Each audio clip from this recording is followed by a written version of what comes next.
Halo Sobat Secudeto, maraknya informasi kasus pembunuhan Vina Cirebon tahun 2016 yang lalu memantik admin Secudeto ikut bersedih. Kami dari admin Secudeto Indonesia ikut berbela-sungkawa atas kematian Vina dan Eki pada tahun 2016 silam. Berikut ada rekaman terbaru dalam kasus Vina. Halo, selamat malam Mas Melmel. Saya Didit dari YouTube channel Jack Backpacker. Saya pertama kali ingin menanyakan satu hal dulu nih Mas. Pertanyaan pertama yaitu hubungan apa Mas Melmel dengan kedua korban yaitu Vina dan Eki, juga Linda. Ya, selamat malam juga Mas. Ini saya dari saksi yang ada di TKP terakhir. Jadi di sini Mas, saya dengan adik Eki dan Pina itu memiliki hubungan yang sangat dekat ya. Tapi di luar daripada geng motor. Karena adik Eki itu seperti adik saya sendiri. Kalau untuk Linda Mas, itu saya dikenalkan oleh Eki dan Pina karena pada malam kejadian itu si Eki nelpon saya bahwa mau menjemput adik Vina. Kalau untuk kenalnya dengan Mbak Linda, ya udah lama sih Mas. Cuma belum pernah yang namanya kita jalan bareng. Yang adanya itu saya dan Eki aja. Jadi ketika Eki punya masalah dengan Pina, Eki cerita dengan saya curhat. Begitupun dengan Pina. Jika dia punya masalah dengan Eki, dia juga curhat sama saya. Jadi ibaratnya itu saya kan paling tertua. Nah, ibarat itu saya paling tertua. Jadi saya kalau ada apa-apa mereka itu dia itu memberitahu. Oke Mas, bisa diceritakan nggak kronologisnya dari versi Mas Melmel ini pada saat malam kejadian Vina dan Eki dibunuh? Jadi di sorenya itu Eki nelpon, Kang ada kegiatan nggak nanti malam? Kalau nggak ada kegiatan, nih aku mau cerita nih ada masalah dengan Egi, bisa nggak diselesaikan? Tapi saya nggak tahu Mas itu masalah apa. Ya saya pikirkan biasalah anak-anak muda, paling nanti juga teguran lagi. Saya berpikir seperti itu kan. Oh ya sudah dek, nanti malam kita janjian di mana? Saya bilang gitu kan. Ya udah nanti Akang saya telepon lah. Dia bilang begitu. Nah setelah itu Mas, malamnya ini sekitar jam setengah 8 itu saya telepon ini si Eki. Dek, jadi nggak kita ini malam jalan? Kalau kamu mau jalan bawa Pina, ya bawa juga dong Linda. Masa Akang sendiri? Tuh guyonan saya kan Mas. Oh iya sudah Kang. Nah, Akang kita janjian tempat biasa. Sekalian nanti kita jemput Pina dan Linda. Ya sudah, oke kita akhirnya meluncur lah. Saya ini kan ketemu lah dengan si Eki ini. Akhirnya sudah ketemu. Kita jemput si Pina dan Linda. Kita sempat jalan-jalan ini. Di alun-alun itu sempat jalan muter-muter, muter-muter. Setelah muter-muter itu kami sempat beli apa ini namanya minuman lah. Nah, ya, dek kita beli minuman dulu lah, mampir. Nah, akhirnya kita ini mampir beli minuman. Jadi setelah kami mampir beli minuman itu, di situ Pina sempat gelisah tuh. Kang, biar Pina goncengan sama Kang aja lah pulangnya. Biar si Linda sama Eki. Tapi mereka berdua kan berdebat. Oh, kenapa begitu? Kan awalnya kita berdua kata. Nah, terus saya bilang, udah nggak usah ribut. Sembarang aja yang mana mau ikut. Saya bilang begitu sama si adik Eki kan. Nah dalam itu ada beberapa motor tuh lewat gitu. Dia lewat dan terakin Eki. Nah si Eki ini ngomong, Kang, itu Kang kawan-kawannya si Egi dong gitu. Tapi saya kan nggak kenal sama si Egi yang mana posisinya saat itu. Jadi nggak apa-apa dek. kita lanjut aja. Wah, itu si Linda ini memang dari awal itu memang sudah ngetik HP terus di atas motor, itu memang sudah ngetik HP terus, entah siapa yang dihubungin. Setelah itu ya kita lanjut aja jalan ini. Setelah lanjut jalan ini, pas motor sudah lewat kan, yang tadi tuh saya bilang kawan-kawannya Egi sudah lewat itu, si Egi ngomong, ya nggak apa-apa dek, aman aja. Tuh kami lanjut. Jadi akhirnya nih kami lanjut nih mas, jalan. Rencana schedule-nya kan memang masih mau jalan-jalan ya. Karena berhubung kami sudah jalan itu, kita tuh ngelewatin tongkrongan, kayak nggak salah itu tongkrongan anak motor. Cuma saya nggak tahu lah anak motor dari mana kan, karena kan saya di luar daripada geng motor. Itu si si Pina ngomong ke Linda, bilang Pina, kita pulang aja yuk, udah mau malam juga sudah nih, udah mau jam 11, dia bilang begitu. Ya akhirnya saya bilang, iya ya tuh neng, kita pulang. Saya bilang begitu kan. Tahu kita pulang. Di jalan perjalanan pulang ini saya sudah ngomong sama si Eki, dek, nanti singgah dulu beli bensin ya, soalnya bensinnya Akang mau habis nih. Jadi akhirnya kami singgah nih. Yang singgah itu saya sama Linda. Si Eki sama Pina ini lanjut terus. Loh, saya bilang kenapa itu kok Eki jalan terus? Tak suruh si Linda hubungin si Eki. Saya bilang coba hubungin Eki itu, telepon. Jangan dulu pulang sebelum kita datang. Saya pikirkan sudah mereka ini menuju rumahnya Pina toh. Jadi maksud saya itu nunggu di rumah Pina. Maksud saya kalau memang dia sudah duluan sampai. Jadi iya Kang, udah saya telepon nih katanya gitu. Udah saya chat katanya. Nggak diangkat nih saya telepon, mungkin masih dalam perjalanan. Oh ya sudah, kalau gitu kamu chat aja si Eki atau si Pina. Bilangin nanti kalau sudah sampai di rumah, jangan langsung pulang duluan, tunggu Akang gitu baru pulang sama-sama. Ya, jadi akhirnya pulanglah saya ini mas. Ya pas itu tuh saya langsung antar Linda ini pulang ke rumah mas. Nah pulang ke rumah, setelah sampai di rumah, saya tanya lagi loh, kok si Eki sama Pina kok belum sampai ya? Coba ditelepon, saya telepon, nggak diangkat. Berapa kali saya telepon nggak diangkat. Linda ini langsung masuk. Setelah dia masuk rumah, saya putar balik tuh, putar balik.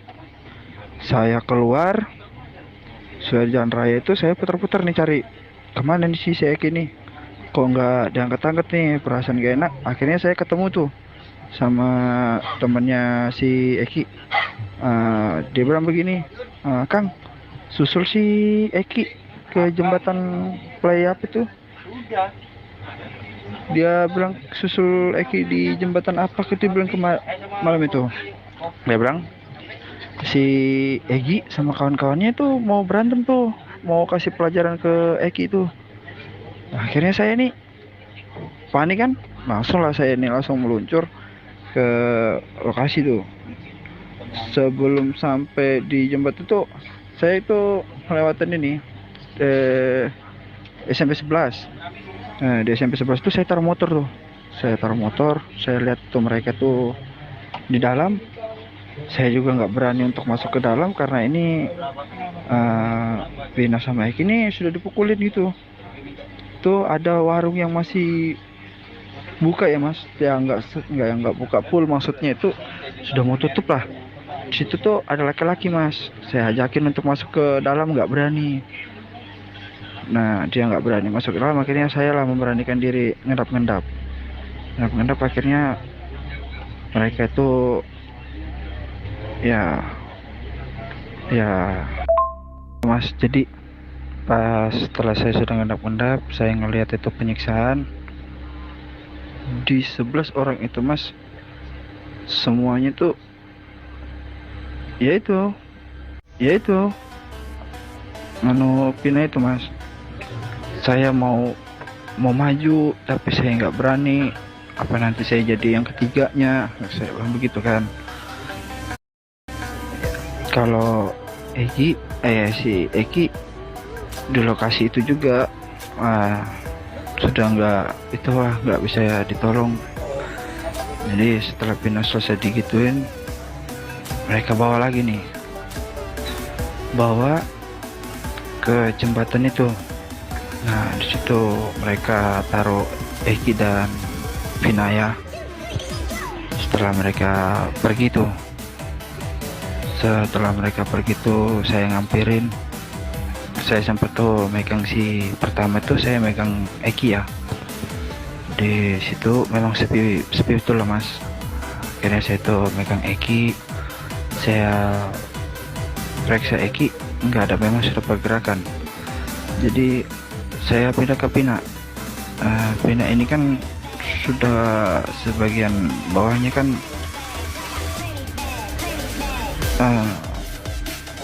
jadi saya yang terakhir nutupin si Pina pakai baju XTC itu. Saya yang nutupin terakhir itu Pina masih ngerespon saya tuh. Pina masih bernapas, masih ibaratnya membuka mata lah.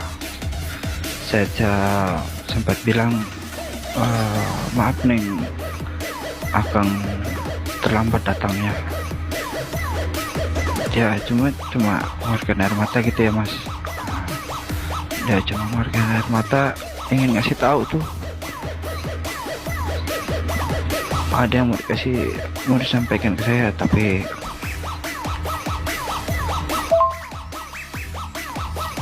Halo mas, ini saya tanya nih mas, sekali lagi mas, apa benar sejujur-jujurnya mas melihat Vina dan Eki dipukulin dan dilecehkan saat malam itu mas?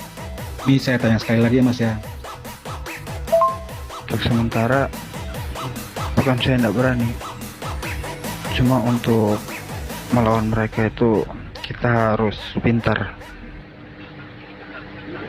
Jadi setelah itu kita lanjutkan tadi ya mas. Jadi setelah itu saya bilang sama Neng Vina begitu, saya cari bantuan, pergi cari bantuan. Saya putar-putar nih, cari bantuan pergi. Saya pertama datangin itu warung yang pertama saya datangin, yang ada mas-mas yang saya ajak itu. Ternyata sudah nggak ada mas, udah tutup, udah nggak ada. Saya gedor-gedor pun nggak ada keluar. Setelah itu akhirnya saya balik nih. Saya sudah balik itu udah rame ya mas. Udah rame, sudah pada ngumpul nih. Sudah ketika itu rame, saya maju nih. Saya ngeliat ini beberapa tersangka yang tadi ikut mukulin Pina itu di ke lokasi itu. Cuma ya saya nggak bisa berbuat apa-apa mas. Jadi saya pas mau melangkah maju, sontak dalam hati itu kayak ada yang nahan mas. Kang, udah, Akang nggak usah maju. Akang cukup ambil foto kami terakhir. Seperti itulah bisikan itu ya mas. Jadi akhirnya saya ambil nih foto.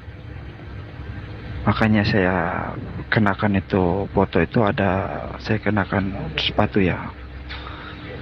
Nah itu sepatu samping saya itu si Eki mas. Akhirnya saya foto, tapi saya nggak bisa ngambil foto langsung satu badannya. Jadi saya ngambil foto dari bawah ya mas. Lihat itu sepatunya Eki. Setelah itu rame sudah nih mas, rame. Pina itu masih, kalau saya bilang masih ada napas lah, masih waktu dibawa ke rumah sakit pun itu masih. Jadi saya ini di perjalanan ini bingung ini mas, kemana saya mau mengadu nih. Akhirnya saya punya teman yang satu kampung, saya cerita nih, ayo kita ke rumahnya Vina. Ternyata beberapa tersangka itu sudah duluan ke rumahnya Vina, ngabarkan bahwa Vina itu kecelakaan ya mas ya. Saya tetap ada mas, cuma di kalangan itu nggak ada yang kenal saya sama sekali, karena memang saya pribadinya kenal sama Eki dan Pina aja. Jadi waktu itu HP-nya Pina ditahan sama polisi, semuanya lah mas ya. Tuh akhirnya polisi menyimpulkan kalau itu kecelakaan ya mas. Karena berhubung polisi sudah menyimpulkan itu kecelakaan, hasil visum pun juga tidak jelas. Dan itu pertama awalnya itu hasil visum itu yang terdengar oleh saya, yang nempel di kemaluannya almarhum adalah spermanya Eki ya. Itu yang saya tahu pertama mas. Jadi saya bingung kok bisa ya rumah sakit nggak tahu hasil otopsinya. Seharusnya kan di situ kan ada sperma mereka. Kenapa itu tidak keluar mas? Itu pertama. Yang kedua tuh mereka bilang Eki meninggal karena terakhir ditusuk ya. Eki itu dipukul pakai balok, terus dipukul pakai batu. Begitupun juga Pina ya mas. Pina itu disiksa habis-habisan itu. Kalau si Pinanya, kalau untuk Pina memang disiksa habis-habisan tuh. Jadi saat itu mental saya betul-betul dihajar itu. Mental saya betul-betul dihajar habis-habisan sampai saya bingung nih. Akhirnya ada inisiatif saya ya. Ada salah satu temannya Linda itu, ya cewek juga. Ternyata si Linda ini suka sama si Eki, tapi si Eki nggak merespon gitu ya. Ya itu cerita cinta monyet mereka lah ceritanya. Saya kan nggak menuju ke situ hari tuh. Jadi ada nih teman saya nih, si ya pokoknya adalah nggak usah saya sebut ya. Dia ngomong terakhir yang malam itu ngasih tahu ke Egi bahwa Pina dan Eki itu akan melewati situ, itu sudah disetting mas, sudah disetting sama si Linda ya. Nah itu sudah disetting sama Linda. Jadi malam itu si Linda lah yang memberitahu ke Eki bahwa si Pina lagi bersama si Eki. Tuh setelah itu beberapa harinya itu saya langsung hilang. Di situ Pina menyebutkan 12 orang, bukan 11, 12. Kenapa Pina menyebutkan 12? Karena Pina taunya yang ada di TKP, bukan yang di luar di TKP. Nah mas, saya penasaran sama ini nih, pas kejadian di eksekusinya itu.